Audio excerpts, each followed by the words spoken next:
Welcome to my YouTube channel vital study. यदि आपने अभी तक मेरे चैनल को सब्सक्राइब नहीं किया है तो प्लीज़ मेरे चैनल को सब्सक्राइब करें, लाइक करें, शेयर करें। Thank you. हेलो स्टूडेंट्स, आज हम पढ़ेंगे इलेक्ट्रिक कैपेसिटेंस। इलेक्ट्रिक कैपेसिटेंस पढ़ने से पहले हम एक छोटे छोटे एग्जाम्पल देख लेते हैं।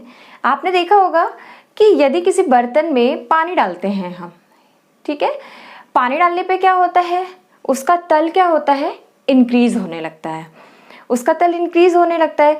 इसी प्रकार से यदि किसी पदार्थ को आप क्या करते हो, हीट देते हो, या हम किसी पदार्थ को नॉर्मल लैंग्वेज में बोले तो गर्म करते हैं, तो क्या होता है, उसका तापमान या उसका जो टेम्परेचर है वो क्या होने लगता है, बढ़ने लगता है। इसी प्रकार से यदि हम किसी कंडक्टर को चार्ज करते हैं, मतलब किसी कंडक्टर को हम आवेश देते हैं, तो उसके विभव में क्या होने लगती है, वृद्धि होती है। इट मीन्स यदि हम मान लेते हैं कि यदि किसी चालक को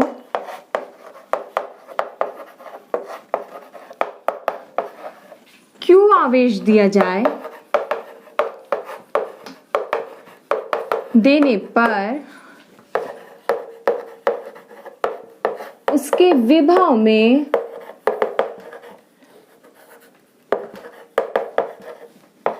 V वृद्धि हो, तो हम ऐसा लिख सकते हैं कि यदि किसी चालक को Q आवेश दे रहे हैं तो उसका विभव कितना बढ़ रहा है, V विभव उसका बढ़ रहा है। इट मीन्स इसका जो आवेश Q है, ऐसा बोल सकते हैं डायरेक्टली प्रोपोर्शनल टू V। मतलब किसी चालक को आप जितना आवेश दोगे उतना ही उसका विभव क्या होगा, इंक्रीज होगा। अब यदि हम ये प्रोपोर्शनल का साइन हटाते हैं तो Q इक्वल क्या हो जाएगा, C इंटू V। मतलब हमें कुछ ना कुछ क्या लेना पड़ेगा, नियतांक लेना पड़ेगा। तो हम यहाँ पे लिख देंगे जहां C इक्वल क्या है, एक नियतांक है, जिसे हम क्या कहते हैं,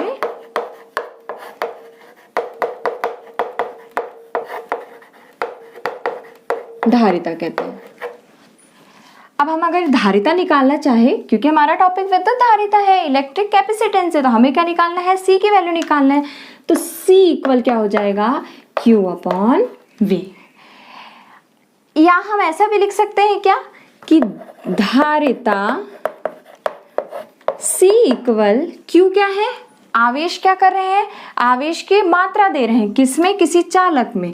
मतलब Q को हम लिख सकते हैं आवेश की मात्रा।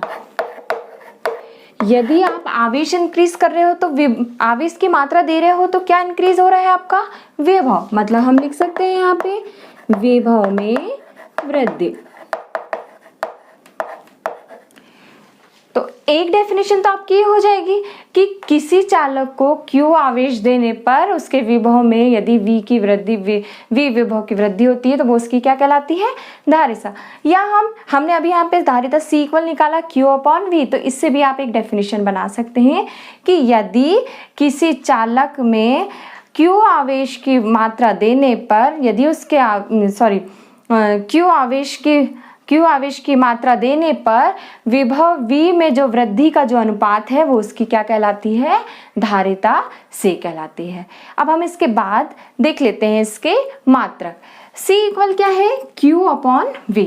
तो C तो हमारी हो गई धारिता, Q क्या है हमारा, आवेश। तो C equal Q upon V। आवेश का मात्रक क्या होता है, आवेश का मात्रक होता है कूलाम, और V मतलब विभव, विभव का मात्रक होता है वोल्ट। तो क्या हो जाएगा इसका, कूलाम प्रति वोल्ट। ठीक है, या हम इस पूरे कूलाम प्रति वोल्ट को लिखते हैं फैरेड।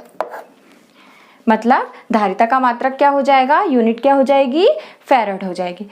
अब हमें ये पता है कि जो फैरेड जो है, धारिता का मात्रक फैरेड जो है वो बहुत ही बड़ा मात्रक है, बहुत ही बड़ा मात्रक है। तो हम यहाँ पर इसके छोटे छोटे मात्रक यूज़ करते हैं। जब हमें प्रायोगिक कार्यों के लिए हम जब यूज़ करते हैं तो इसके कुछ छोटे मात्रक यूज़ करते हैं। तो छोटे मात्रक देख लेते हैं। 1 मिलीफैरड।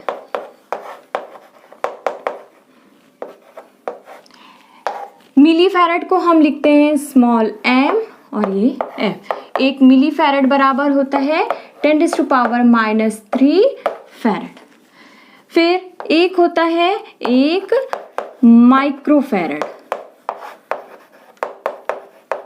हम इसको डिनोट करते हैं म्यू और ये ऐसे f, इक्वल होता है 10⁻⁻6 फैरड। एक होता है हमारा एक पिकोफैरड, एक पिको का पी और ये हो गया फैरड, तो क्या हो जाएगा 10⁻⁻12 फैरड। ये तीनों हमारे जो फैरड हैं उसी के ही ये छोटे मात्रक के फॉर्म में हम इनको यूज करते हैं। अब आप लोग का एग्जाम के पॉइंट ऑफ व्यू से आप लोग को कभी कभी आ जाता है एक फैरड की परिभाषा लिखने आता है, ठीक है। तो एक फैरड की परिभाषा आप लोग को याद करने की बिल्कुल भी जरूरत नहीं है। आपका C इक्वल होता है Q/V। यही पढ़ा है अभी हमने डेफिनेशन में, यही पढ़ा था कि C इक्वल क्या होता है Q/V। तो आप देखिए यदि हमको एक फैरड की निकालना है तो मतलब कि C का मान क्या आना चाहिए, आपका 1 आना चाहिए। मीन्स जब Q का मान 1 होगा और V का मान जब 1 होगा तो C का मान ऑटोमेटिकली आपका क्या आ जाएगा, 1 आ जाएगा। या हम ऐसा लिख सकते हैं कि Q इक्वल 1 और V इक्वल 1 लेंगे तो C इक्वल क्या आ जाएगा, आपका 1 आ जाएगा, 1 फैरड आ जाएगा। तो Q इक्वल 1 कब होगा, जब आप लिखेंगे किसी चालक में एकांक आवेश की वृद्धि करने पर उसके विभव में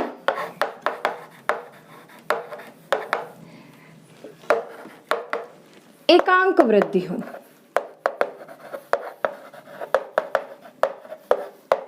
वृद्धि हो तब धारिता 1 फैरड कहलाती है। मीन्स आप ऐसा लिख सकते हैं यहाँ पे कि C इक्वल Q/V। तो जब हम आवेश की मात्रा एकांक देंगे तो उसके विभव में जब 1 की वृद्धि होगी तो जो हमारी जो धारिता निकलेगी वो क्या कहलाएगी, 1 फैरड कहलाएगी। अब हम देख लेते हैं, हमने मात्रक देख लिया, 1 फैरड की डेफिनेशन देख ली। अब हम देख लेते हैं विमीय सूत्र। विमीय सूत्र होता है m की पावर -1, l की पावर -2, t की पावर 4 एंड a की पावर 2। ये हो गया हमारा विमीय सूत्र। अब थैंक यू।